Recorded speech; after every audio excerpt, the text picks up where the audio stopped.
Nicolás Dujovne. Carlos. Bueno, hoy Massa abrió, a mi juicio, me parece muy interesante, una discusión que está por fuera de las discusiones a las que estamos acostumbrados todos los días, que es qué nivel de apertura, qué nivel de protección, un poco lo que hablamos con Uruguay, me tiene que tener la economía argentina.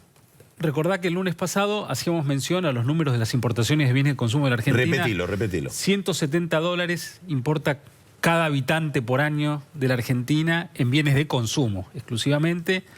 Cifra que compara con $1.000 por habitante en Chile, 2.500 en Estados Unidos, 3.000 en Australia. Argentina es de los 5 países más cerrados del mundo en términos de importaciones. Entonces, las palabras de Massa nos están hablando de cerrar importaciones que ya de por sí son cerradísimas, ¿no? Entonces, da la sensación Habría de que contar qué dijo Massa. Massa, aprovechando el viaje de Macri a China, porque me parece que lo dice en ese contexto. Así es. Va a visitar una fábrica de zapatos en Chascomús. Sí. Y dice hay que proteger el trabajo. Claro, la inundación de productos chinos. Entonces, propone prohibir las importaciones de bienes de consumo por 4 meses. Tipo Trump. Tipo Trump, y algo muy parecido a lo que hizo con la doble indemnización cuando empezó a haber un run de pérdida de empleo. Fue a lo más sencillo de prohibamos por ley los despidos, ¿no? Sí. Entonces, es un discurso fácil, populista, me parece que muy cortoplacista. Pero muy a tono con la época, ¿no? A tono con la época, en sí. En el mundo. Con el Brexit, con... Sí. Los italianos de Cinque Stelle. Es así, es así. El proteccionismo de Trump, que un poco lo compra también Hillary. Sí. Ahora, esto cae justo en un momento, Carlos, donde la economía da algunas señales de recuperación, porque los últimos números que empezamos a ver de julio y agosto nos empiezan a mostrar crecimiento respecto del mes anterior. En cemento, donde los números de agosto nos muestran un crecimiento importante en los despachos de cemento del mercado interno, la primera cifra de crecimiento interanual en los despachos de cemento, el índice Construya, que releva no solo cemento, sino otros materiales para la construcción. 3 meses ya de crecimiento secuencial contra mes precedente. Es decir, en términos interanuales todavía negativo, pero creciendo contra el mes precedente. Muy buenas ventas de motos y de autos en el mes de agosto, ¿no? Indicadores de consumo masivo que en el mes de agosto crecen por primera vez respecto del mes precedente también del año. La producción industrial de julio, que también crece ajustada por estacionalidad contra el mes de junio, ¿no?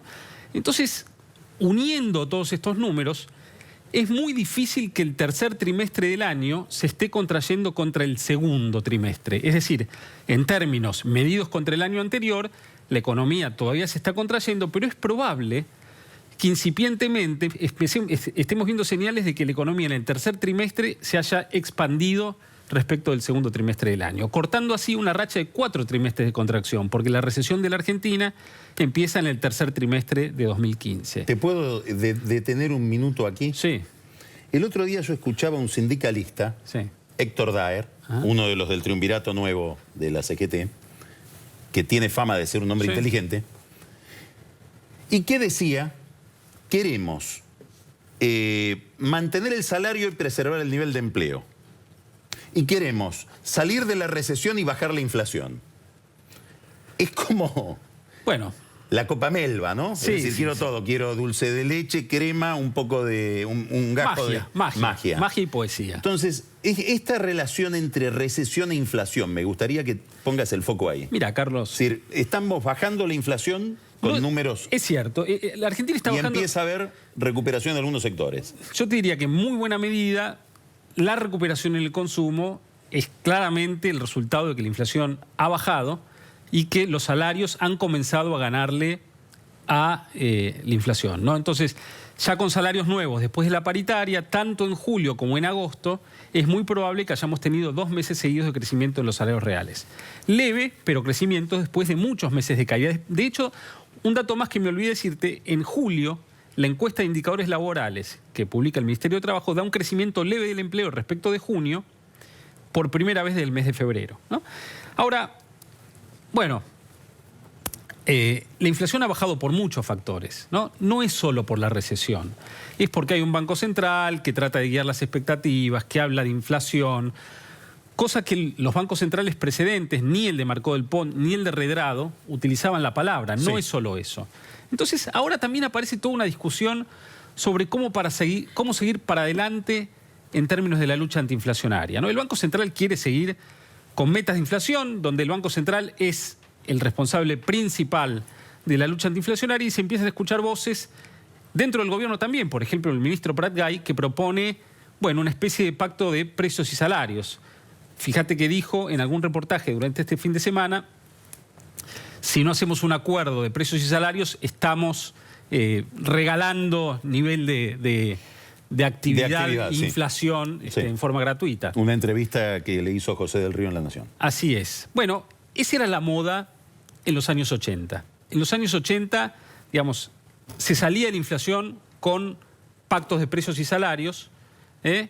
No se habían inventado todavía los esquemas de metas de inflación, que empiezan más o menos sobre finales de los 80 y se popularizan mucho más en los 90, y que son ahora la copia o la continuidad de esos esquemas, donde ahora el Banco Central es el que guía las expectativas, generando una pauta de inflación para adelante. ¿Tu idea es que lo de Prat-Gay es acuerdo económico y social o metas de inflación por la vía monetaria? No, son las dos cosas, son las dos cosas. Ahora, me da la sensación de que se superponen un poco y que los acuerdos de precios y salarios sirven para bajar la inflación desde niveles muy altos, desde el 500, 400% anual, o servían para eso, hasta niveles del 100% o del 50%. Cuando uno ya está en los niveles actuales, un acuerdo de precios y salarios es muy complejo, porque si uno fija un nivel de suba de salarios para adelante, está juntando a todos los sectores en una misma pauta, cuando de repente hay sectores que necesitan que su salario se mueva a 20, otros 30 y otros 10, porque algunos necesitan recuperar más competitividad que otros. Se complica mucho un acuerdo de precios y salarios en estos niveles, para bajar ya del 25-30 que estamos hoy al 17 que quiere el gobierno el año próximo. Cuando uno tira mucho al bulto, está claro que sirve. Cuando uno quiere algo más finito, me parece que las metas de inflación son la herramienta más adecuada. Esto me recuerda Rüdiger Dornbusch, que fue el economista dedicado a los países con alta inflación, la voz más importante en la década del 80 en estos programas. Separaba las formas de atacar la inflación. Decía, bueno, lo que hay que Amigo hacer... de Sturzenegger. Bueno, fue profesor de Federico Sturzenegger en el MIT, y él decía, lo que hay que hacer son ajustes fiscales y monetarios con acuerdos de precios y salarios. Esa es la política heterodoxa, es la correcta, porque estamos mezclando la ortodoxia del FMI. Sería Prat-Gay. Ahora vamos a poner los títulos. Luego están los que solo quieren hacer ajuste fiscal y monetario, ese es el FMI, sin acuerdos de precios y salarios. Los que quieren no hacer ajuste ni fiscal ni monetario y solo hacer acuerdos, esos son los poetas. Sí. Y luego están los que quieren bajar la inflación sin hacer nada, y esos son los magos. Bueno, los nombres podemos repartirlos. Yo te diría que el Banco Central, ¿qué quiere? Quiere metas de inflación que tiene alguna reminiscencia de estos acuerdos de precios y salarios. Entonces, un poquito de poesía, más un poco de ajuste monetario y fiscal. Y de repente economía que quiere un poquitito más de poesía, porque quiere darle más énfasis a las expectativas y un poco menos a la parte del ajuste, especialmente el monetario, ¿no? Muy bien. ¿Inflación para el año que viene? Sturzenegger dice 17%, Duhovne. Entre 17 y 20.